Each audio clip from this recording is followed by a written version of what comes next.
ഇപ്പോൾ ഈ ചോദ്യപേപ്പർ ചോർച്ചയുമായിട്ടൊക്കെ ബന്ധപ്പെട്ടുള്ള അന്വേഷണ പ്രഖ്യാപനമടക്കം പ്രതീക്ഷിക്കുന്നു. വിദ്യാഭ്യാസ മന്ത്രി വി ശിവൻകുട്ടി മാധ്യമങ്ങളെ കാണും തത്സമയം. അധ്യാപക സംഘടനകളുമായിട്ട് ഒരു റൗണ്ട് ചർച്ച നടത്തി. അതിനെ സംബന്ധിച്ചിടത്തോളം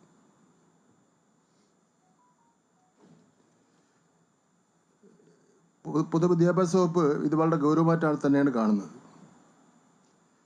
പൊതുവിദ്യാഭ്യാസ ഡയറക്ടർ DGP നേരിട്ട് എന്ന് കാണുകയുണ്ടായി. ഞാൻ ടെലിഫോണിലൂടെ സംസാരിക്കുകയുണ്ടായി.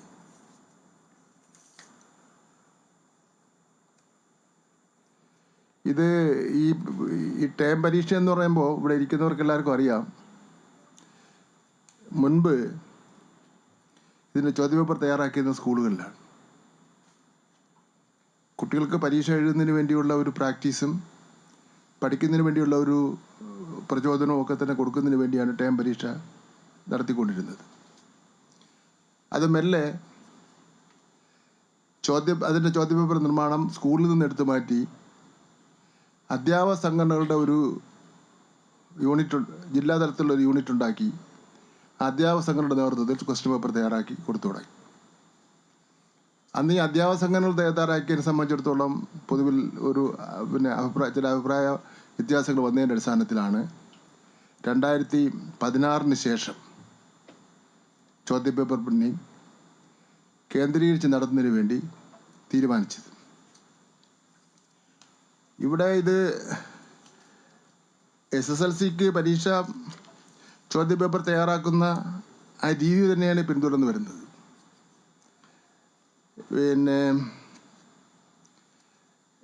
അത് കുറച്ചുകൂടെ ഗൗരവത്തോടുകൂടിയാണ് SSLCയുടെ പരീക്ഷയുടെ രഹസ്യ സ്വഭാവം കാത്തു സൂക്ഷിക്കുന്ന കാര്യത്തിൽ കുറച്ചുകൂടെ ഗൗരവത്തോടുകൂടി നടക്കുന്നത്. ഇവിടെ എന്ന് വെച്ചാൽ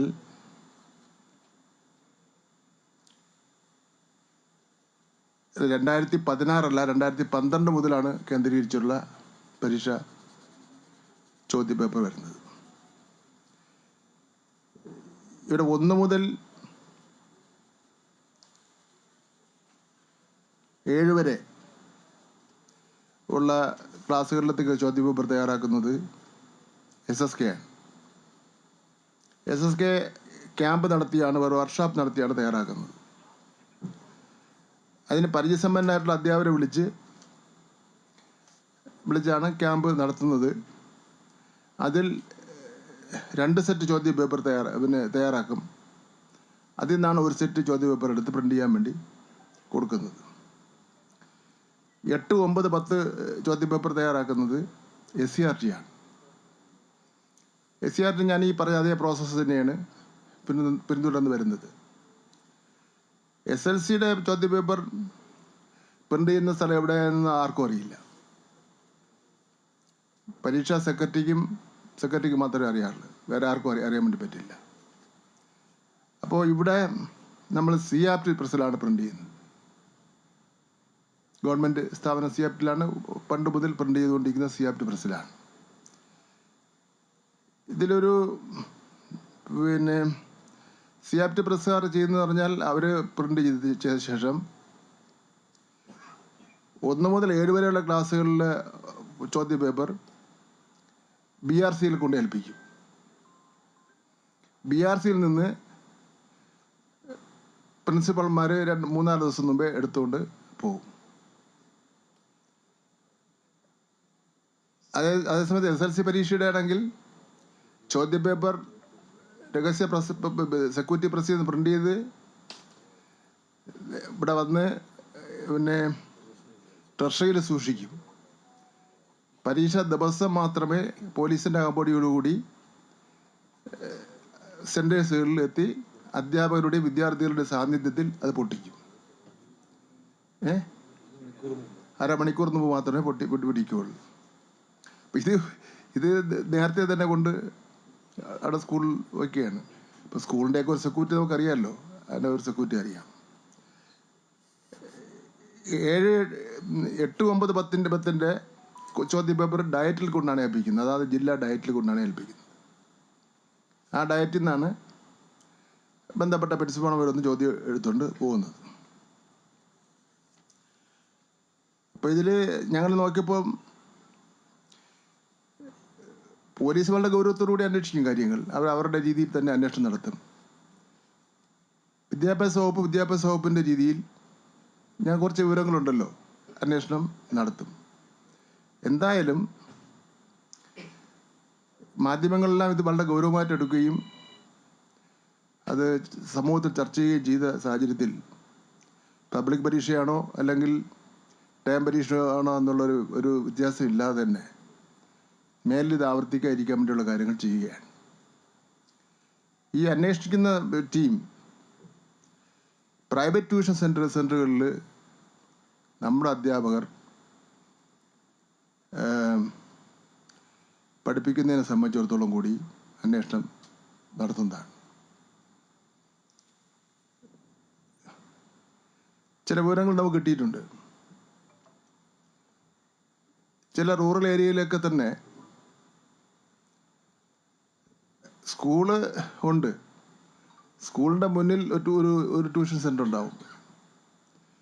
അപ്പോൾ സാറ് പാതി സമയം ട്യൂഷൻ സെൻ്ററിലും പാതി സമയം സ്കൂളിലുമാണ്. അപ്പം അത്തരം കാര്യങ്ങളൊന്നും നമുക്കത് അംഗീകരിച്ചു കൊടുക്കുന്നതിന് വേണ്ടി അതിന് കഴിയില്ല. അത് വളരെ ഗൗരവത്തോടുകൂടി തന്നെ നമ്മൾ അത് ചെയ്യണം. മറ്റു കാര്യം, ഈ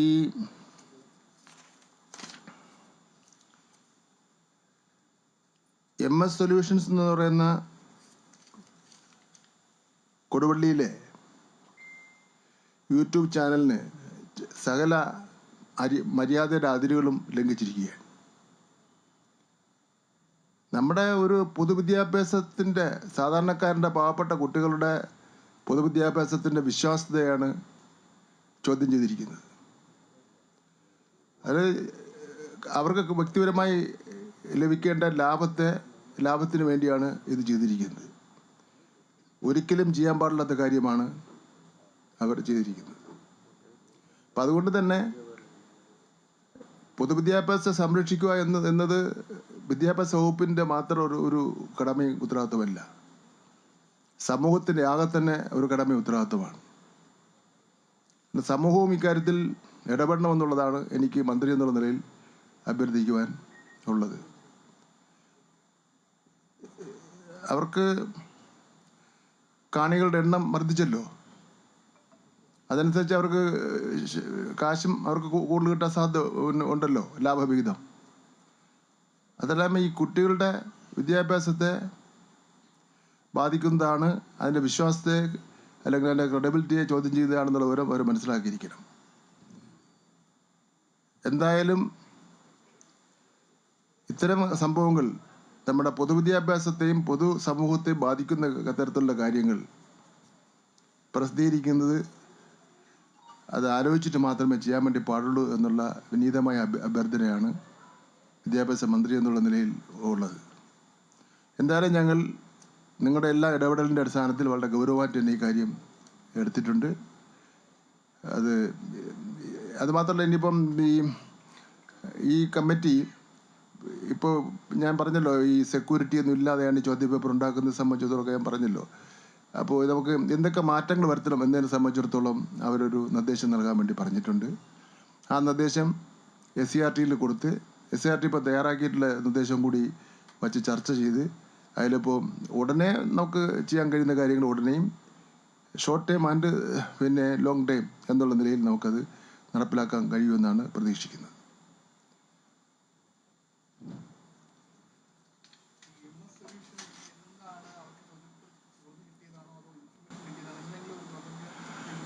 ഇല്ല, അതൊന്നും എനിക്കറിയില്ല. ഇല്ല, ഓഫീസൊക്കെ ഇപ്പം അടച്ചിട്ടിരിക്കുന്നതാണ് പറഞ്ഞത്, അടച്ചിട്ടാണ് പറഞ്ഞത്.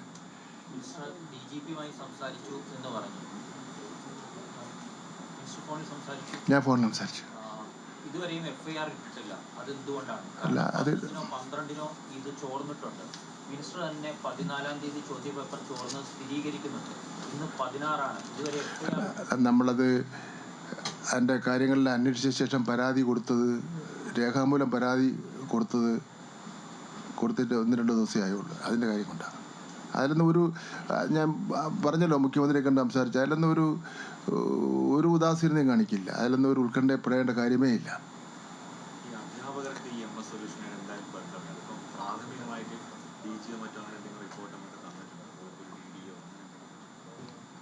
എത്തത്തിട്ടോ റിപ്പോർട്ട് കിട്ടിയിട്ടുണ്ട്. അതിനകത്ത് ഇങ്ങനെ ഈ ഒരു അധ്യാപകൻ്റെ DDയുടെ റിപ്പോർട്ടിനകത്ത് ഒരു വ്യക്തിയെക്കുറിച്ച് പേര് പറഞ്ഞ് MS സൊല്യൂഷൻ്റെ ചാർജുള്ള ഒരു ഓഫീസ് പഴയ ഒരു അധ്യാപകനാണ്, ഇങ്ങനെ ഈ വിഷയം പഠിപ്പിക്കുന്ന അധ്യാപകനാണ് എന്നുള്ള റെഫറൻസാണ് ഉള്ളത്. അത് സേതുവാണ് പോലീസിന് നമ്മൾ റിപ്പോർട്ട് കൈമാറിയിട്ടുള്ളത്. ഇല്ല. ഈ ഓണപരീക്ഷയുടെ സമയത്തും ചില ചോദ്യങ്ങൾ ചോർന്നു എന്നതടക്കമുള്ള കാര്യങ്ങൾ വന്നു. അത് വിദ്യാഭ്യാസ വകുപ്പ് പരിശോധിച്ചിരുന്നു. അതിലെന്തെങ്കിലും റിപ്പോർട്ടുണ്ടോ? നമ്മളത് മനസ്സിലാക്കേണ്ടത് ഇതുപോലുള്ള ഒരു പ്രശ്നങ്ങൾ പർവ്വതീകരിച്ച് വലിയൊരു പ്രശ്നമാക്കാൻ വേണ്ടി നമ്മൾ ആഗ്രഹിക്കുന്നില്ല. ചെറിയ ചെറിയ പ്രശ്നങ്ങളുണ്ടെങ്കിൽ അത് ഡിപ്പാർട്ട്മെൻറ്റിൽ തന്നെ അത് മേലെ ആവർത്തിക്കാതിരിക്കുന്ന നടപടികൾ സ്വീകരിച്ച് മുന്നോട്ട് പോകുന്നതാണ് സ്വീകരിക്കുന്ന ഒരു നടപടി. ഇപ്പോൾ ഈ മാധ്യമങ്ങളും വിഷ്വൽ മീഡിയയും പ്രിൻ്റ് മീഡിയയും ഒക്കെ തന്നെ വളരെ ലൈവായിട്ട് നിൽക്കുന്നതുകൊണ്ടാണല്ലോ ഇതും വളരെ ഗൗരവമായിട്ട് വന്നിട്ടുള്ളത്. അതും പരിശോധിച്ചിട്ട് മേലെ ആവർത്തിക്കാതിരിക്കാനുള്ള നടപടികൾ സ്വീകരിച്ചിട്ടുണ്ട്. ഇപ്പോൾ നടപടി സ്വീകരിച്ചിട്ടുള്ള അധ്യാപകരുടെ പേര് മുഴുവൻ പറയാൻ പ്രയാസമായിരിക്കും. കുറേ നടപടികൾ സ്വീകരിച്ചിട്ടുണ്ട്.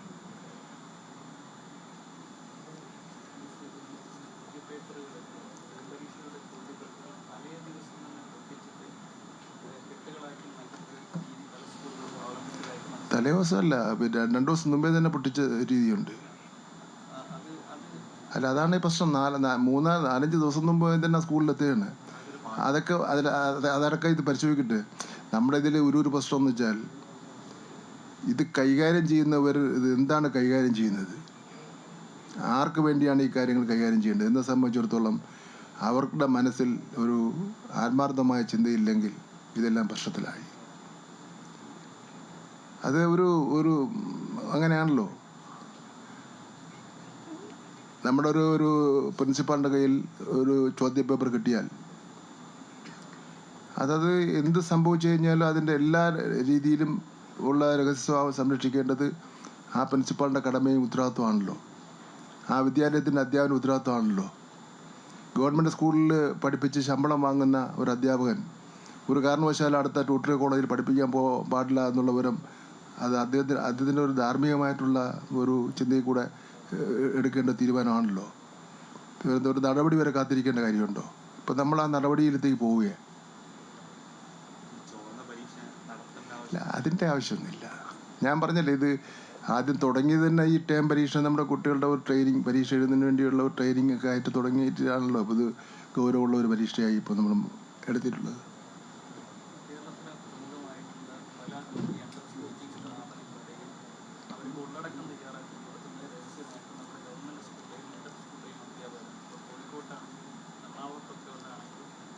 ഒരുപാട് ആളുകൾ പരസ്യമായിട്ട് തന്നെ പോയിട്ട് അവിടെ ക്ലാസ് എടുക്കുന്നുണ്ട്. പക്ഷേ ഇതിൻ്റെ പരിശോധന നമ്മുടെ ഭാഗത്ത് ഇതിൽ വീഴ്ചയൊന്നും ഉണ്ടായിട്ടില്ല. അത് പരിശോധന നടത്തുന്നുണ്ട്. ഞാൻ പരിശോധന നടത്തുന്നതിൻ്റെ ഭാഗമായിട്ടാണ് പിന്നെ രജിസ്ട്രേഷൻ ഇല്ലാത്ത സ്കൂളുകളുടെ ഒരു ലിസ്റ്റ് എടുത്തത്. 872 സ്കൂളുകളുടെ രജിസ്ട്രേഷൻ ആദ്യഘട്ടത്തിലെടുത്തു. അവർക്ക് നോട്ടീസ് കൊടുക്കുന്നതിന് വേണ്ടി നമ്മൾ തയ്യാറെടുത്ത് നിൽക്കുകയാണ്. ഒക്കെ നമ്മൾ ചെയ്യുന്നുണ്ട്. പിന്നെ അങ്ങോട്ട് സൂചിപ്പിച്ച പോലുള്ള എന്തെങ്കിലും പരാതി ഉണ്ടെങ്കിൽ ചോദ്യപേപ്പർ ചർച്ചയിൽ മന്ത്രി വി ശിവൻകുട്ടി മാധ്യമങ്ങളെ കാണുകയായിരുന്നു. എന്തെങ്കിലും വീഴ്ചയുണ്ടായെങ്കിൽ അത് പരിഹരിച്ച് മുന്നോട്ട് പോകും. മുഖ്യമന്ത്രിയുമായി ഇതുമായി ബന്ധപ്പെട്ട് സംസാരിച്ചു. കർശന നടപടിക്ക് നിർദ്ദേശം നൽകി. പൊതുവിദ്യാഭ്യാസ ഡയറക്ടറുടെ നേതൃത്വത്തിൽ 6 അംഗ സമിതിയെ അന്വേഷണത്തിനായി നിയോഗിച്ചിട്ടുണ്ട്. ആഭ്യന്തര അന്വേഷണം നടത്തി 1 മാസത്തിനുള്ളിൽ റിപ്പോർട്ട് നൽകണമെന്നും നിർദ്ദേശിച്ചിട്ടുണ്ട്. ഈ വിഷയം പോലീസ് ഗൗരവത്തോടെയാണ് കാണുന്നത്. ഒപ്പം വകുപ്പ് തലത്തിലും അന്വേഷണങ്ങൾ നടത്തും. മേലിൽ ഈ പരിപാടികൾ ആവർത്തിക്കാതിരിക്കാനുള്ള നടപടികൾ സ്വീകരിക്കുമെന്നും മന്ത്രി പറയുന്നുണ്ട്. ഒപ്പം തന്നെ ഈ MS സൊല്യൂഷൻ അത് മര്യാദയുടെ സകല അതിർവരമ്പ് ലംഘിച്ചു ഒരിക്കലും ചെയ്യാൻ പാടില്ലാത്ത കാര്യമാണ് ചെയ്തതെന്നും അത്തരം സംഭവങ്ങൾ വിദ്യാഭ്യാസത്തെ ബാധിക്കുമെന്നും അദ്ദേഹം പറഞ്ഞു. ചോർന്ന പരീക്ഷ വീണ്ടും നടത്തേണ്ട ആവശ്യമില്ലെന്നും മന്ത്രി വി ശിവൻകുട്ടി മാധ്യമങ്ങളോട് സംസാരിച്ചു.